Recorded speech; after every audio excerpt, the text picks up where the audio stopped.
Olá amigos, bem-vindos a mais uma palestra do nosso grupo de oração e agora nós estamos começando a fazê-las através da internet, através de vídeos, para que a gente possa manter o nosso contato, né? E quando nós fazemos palestras no grupo de oração, sempre iniciamos com uma oração. E vamos fazer da mesma forma, porque é só uma mudança, digamos, de posição física, mas o princípio kardeciano é sempre o mesmo.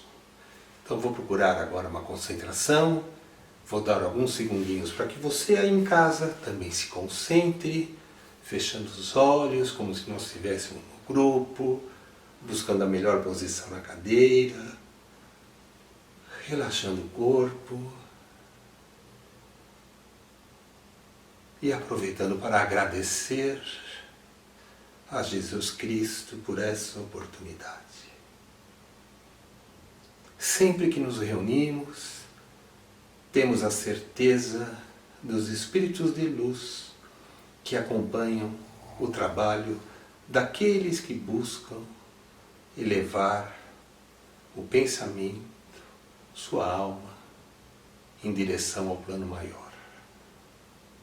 E estamos aqui, Senhor, em gratidão por esta oportunidade, para que ela solidifique em nossos corações todas as imagens necessárias para que pavimente a estrada construtiva da jornada individual e coletiva de cada um de nós. Muito obrigado. Bem, nosso tema de hoje, tendo em vista toda esta confusão planetária que estamos vivendo no planeta, né? E já estou sendo redundante com planetário no planeta, só pode ser no planeta mesmo, né? O tema de hoje, você vai ver aí também uma imagem que é a medicina do futuro e a fé. Eu vou ler um trecho do livro do Emmanuel de 1938, ou seja, um ano antes de eclodir a Segunda Guerra, que tem usado bastante lá no nosso grupo de oração, né? A frase do Emmanuel é o seguinte: o estado precário da saúde dos homens, nos dias que passam, tem o seu ascendente na longa série de abusos individuais e coletivos das criaturas, desviadas da lei sábia e justa da natureza. Emmanuel, Livro Dissertações Mediúnicas, 1938. É interessante nós percebermos que o Emmanuel coloca um tema muito importante no debate entre nós, que as condições da saúde humana são precárias e não é de hoje. Ele está praticamente há um século falando sobre este problema que está em volta do planeta Terra, né? E nós somos os gestores do planeta, já que somos filhos de Deus e, até que prove o contrário, somos a raça mais elevada que dirige o planeta, certo? Lógico que sempre sob a governança de Jesus Cristo. Mas a medicina do futuro, que é o tema de hoje, foi muito bem abordada em livros, todos kardecistas, importantes. Esse mesmo livro que eu citei tem uma frase interessantíssima do Emmanuel que diz assim: a medicina do futuro terá de ser eminentemente espiritual, posição difícil de ser atualmente alcançada. Ora, o que seria uma medicina espiritual? Aquela que pelo tato se percebe o comportamento dos órgãos no interior de um ser, de um paciente? Seria isso? Quem conhece um pouquinho de alguns médicos que têm uma formação kardecista, quando expande o perispírito dele, as percepções, ele tem quase que um radar nas mãos que permite ele sentir o que está se passando com aquele paciente à sua frente. Mas quando nós falamos genericamente que a medicina tem que ser espiritual, fica uma certa dúvida o que isto poderia significar. Eu vou lembrar uma passagem muito comum na vida de todas as pessoas, quando tem algum conhecido, algum fato de alguém próximo, que perde, por exemplo, um membro num acidente, né? Perde uma perna, perde um braço, e ele sente uma coceira na perna que ele já não mais possui. Inclusive é diferente de pessoas que nascem sem esses membros, porque elas não sentem isso. Por quê? Porque no campo perispiritual desta pessoa, né, da primeira que eu citei, acidentada, existia uma perna, existia um corpo físico perispiritual, e quando só o corpo físico não mais pertence àquela pessoa, a parte perispiritual se mantém, logo as reações também são mantidas e sentidas. A medicina, inclusive, vocês poderão ver uma frase do Dr. Drauzio Varela, que é muito conhecido, que nós estamos colocando aqui na edição do vídeo, mas eu vou tomar a liberdade de ler para vocês. Pode ser coceira, diz o Dr. Drauzio, choque, formigamento, queimação, frio, sensação de inchaço de que a perna que foi amputada está se mexendo sozinha. É muito difícil os pacientes encontrarem palavras para relatarem o que estão sentindo. A sensação nada mais é do que sentir a presença da parte que foi amputada. Sim, porque na verdade a medicina do futuro, que é aquela que Emmanuel fala, que ela deve ser focada no campo da espiritualidade, só esta poderia explicar esta sensação inexplicável. Por isto que os pacientes que sofrem esses acidentes não conseguem entender, e muito menos os médicos que estão focados somente nas descobertas importantíssimas da medicina. Dando sequência aqui à nossa exposição de hoje, eu vou ler um trechinho do Livro dos Espíritos, né, que fala sobre a matéria, né? A matéria que constitui o corpo físico e o perispírito é um dos mais importantes produtos do fluido cósmico. No perispírito, a transformação molecular se opera diferentemente, porquanto o fluido conserva a sua imponderabilidade e suas qualidades etéreas. O corpo perispíritico e o corpo carnal têm, pois, origem no mesmo elemento primitivo. Ambos são matérias, ainda que em estados diferentes. Por isso que Kardec conseguiu explicar o que se passa na alma humana. Kardec, quando escreveu o Livro dos Espíritos, tinha médiuns à sua volta que captavam as informações do campo espiritual para que levasse o progresso à raça humana.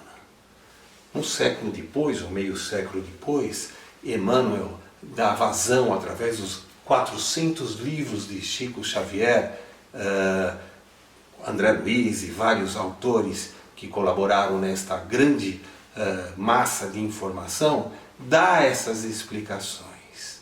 E por que eu estou trazendo então a fé neste momento em que estamos falando da medicina do futuro? Porque temos que ter fé na visão kardeciana de que tudo será resolvido. E que é um momento importante justamente para que esses conceitos da medicina do futuro, que foram abandonados no passado, agora retornem, melhor dizendo, com mais força, para que a gente possa entender a nossa missão no planeta e de cada um de nós. Quando pegamos a frase de Kardec sobre a fé, é uma das passagens mais brilhantes do pensamento humano em toda a sua existência. Ele diz: só é inabalável a fé, que pode enfrentar a razão face a face em todas as épocas da humanidade. Como enfrentar a razão da coceira na perna que não existe? que nós temos que ter o nosso coração e em nossa alma com um olhar muito maior do que aquilo que a ciência conseguiu até hoje provar. Porque aquilo que ela não conseguiu provar, ela só não conseguiu, mas será alcançado lá na frente. Portanto, hoje em dia, em que todos estão preocupados com as questões de saúde, temos que ter a fé inabalável para entendermos este momento de crescimento do planeta. Nada mais do que isto. Até porque Deus não precisaria enviar um vírus para que a experiência encarnatória de cada um fosse levada a termo mais rapidamente. Poderíamos só atravessar a rua, escorregarmos e bateríamos a cabeça na calçada e encerraria a nossa jornada. Na verdade, esta experiência está sendo um aprendizado muito importante para cada um de nós. E quando olhamos a fé, de vez em quando eu estou saindo um pouquinho aqui do ângulo para pegar um pouco dos livros que compõem esse nosso encontro. Quando nós pegamos o Evangelho segundo o Espiritismo, no capítulo 19, a questão da fé é debatida com uma profundidade muito, mas muito interessante, porque ela muda todo o princípio da fé que sempre alcançou a mente dos seres humanos. A fé tem que ser inabalável quando ela é justificada, segundo Kardec. Ou seja, num outro sentido, entende-se a fé como sendo a confiança que se tem na realização de uma determinada coisa, a certeza de atingir um determinado objetivo. Neste caso, a fé daria uma espécie de lucidez que permitiria ver em pensamento a meta que se quer alcançar e os meios de alcançá-la, de modo que aquele que possui esta fé avança, por assim dizer, com total segurança. Então eu lanço aqui um momento de reflexão para você que está acompanhando esse início dos nossos trabalhos através de vídeos. Qual é a segurança que o teu coração está lhe trazendo neste momento em que a humanidade está preocupada com as questões de saúde que foram largamente esquecidas, como o próprio Emmanuel, em 1938, destacou? Como está a tua segurança nisso? É importante utilizar o capítulo 19 para absorver a fé que nos leva para esta segurança.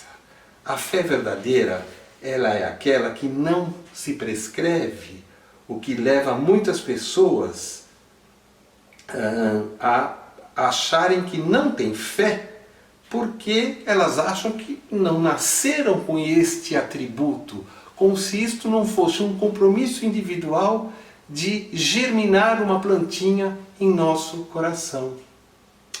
A fé não se doa, diz Kardec, o que é ainda mais justo. A fé não pode ser imposta. Não, ela não é imposta, mas se adquire e ninguém está impedido de possuí-la, mesmo que entre os que se recusam a submeter-se a esta lei divina. Então a fé inabalável é aquela calma, ponderada, raciocinada, que traz o equilíbrio, o bem-estar em momentos de um pouco de angústia como nós estamos vivendo. Então, imaginarmos que isto vai trazer um problema incontornável no planeta é não entender a própria jornada do ser humano no planeta. Eu vou encerrar esse nosso primeiro encontro em vídeo utilizando também uma frase de André Luiz, nesse livro aqui que chama Cura, um nome bem interessante para esse momento. Lembrando que André Luiz foi um médico encarnado e agora é um médico na espiritualidade, com livros belíssimos, podendo trazer informação preciosa nesse momento. E ele traz uma página aqui muito interessante sobre o papel da medicina, que eu vou ler para vocês. toda medicina honesta é serviço de amor, atividade de socorro justo, mas o trabalho de cura é peculiar a cada espírito. A medicina humana será muito diferente no futuro, quando a ciência puder compreender a extensão e complexidade dos fatores mentais no campo das moléstias do corpo físico. Muito raramente, não se encontram perturbações diretamente relacionadas com o psiquismo. As preocupações excessivas com sintomas patológicos aumentam as enfermidades. As grandes emoções podem curar o corpo ou aniquilá-lo. Se isso pode acontecer na esfera da atividade vulgar, imagine o campo enorme das observações que nos oferece o plano espiritual, para onde se transferem todos os dias milhares de almas desencarnadas em lamentáveis condições de desequilíbrios da mente. O médico do porvir conhecerá semelhantes verdades e não circunscreverá a ação profissional ao simples fornecimento de indicações técnicas, dirigindo-se muito mais no trabalho curativo, às providências espirituais, nas quais o amor cristão representa o maior papel. André Luiz. Então, caro amigo e cara amiga, fiquem em paz, porque nós estamos seguindo nossa jornada construtiva no planeta. Fica aqui um abraço do nosso grupo de oração a todos vocês, né? E em breve um outro vídeo será colocado no Facebook para que você possa acompanhar esses trabalhos e sentir-se um pouquinho melhor. Até breve, deixe seu comentário e até mais!